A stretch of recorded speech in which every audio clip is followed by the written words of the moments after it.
Rent a Llama, written by Susan Lennox, illustrated by David Miles.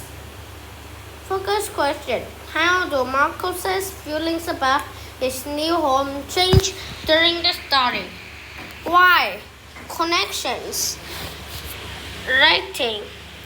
Pretend you are Marcos. Write a postcard to your family in Ecuador to tell them about your field trip to the range. Include details about how the trip changes your feelings about your new home. Social studies and art. Draw a picture to show three kinds of communities: rural, suburban, and urban. Which type of community do you live in?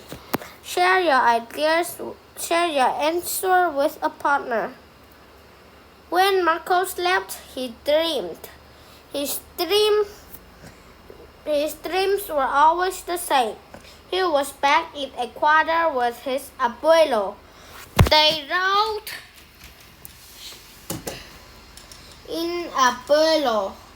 rode on horseback among sheep and llamas. Then Marcos would wake from his dreams and worry. His worries were always the same. Life was so different now.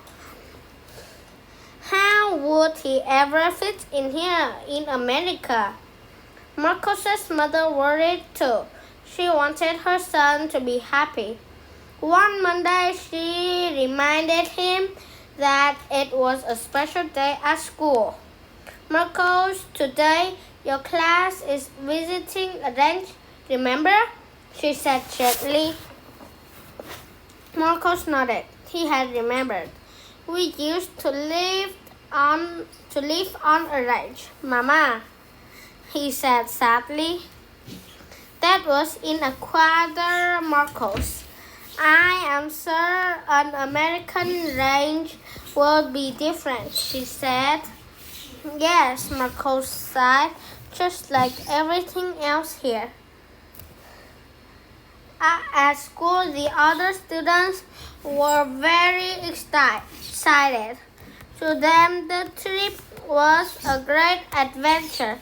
Marcos watched his classmates choose partners for the trip to the ranch.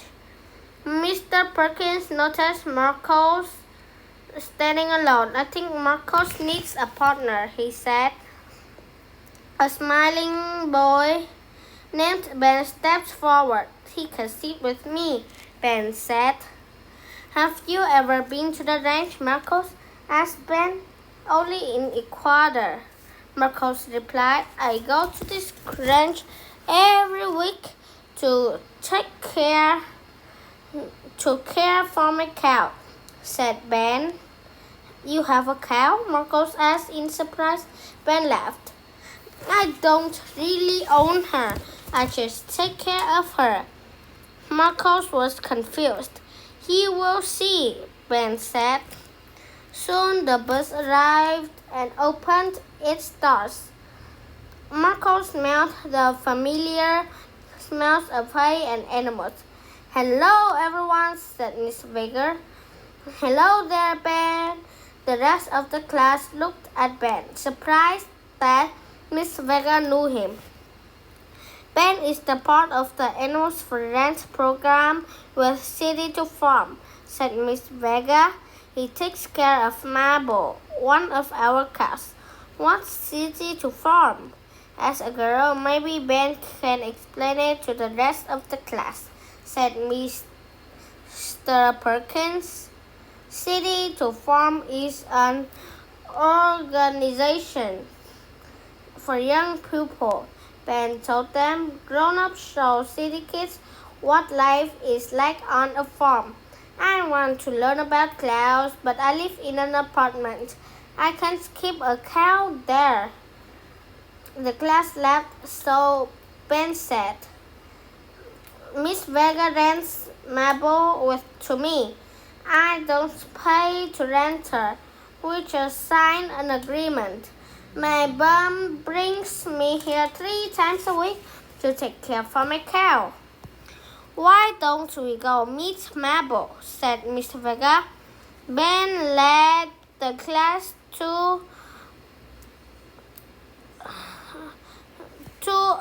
into a large barn with many stalls. Marcos squinted to see in the barn's dim light. What he saw made him stop short. There, in the second stall, was a llama. Marcos began speaking softly to an animal in Spanish.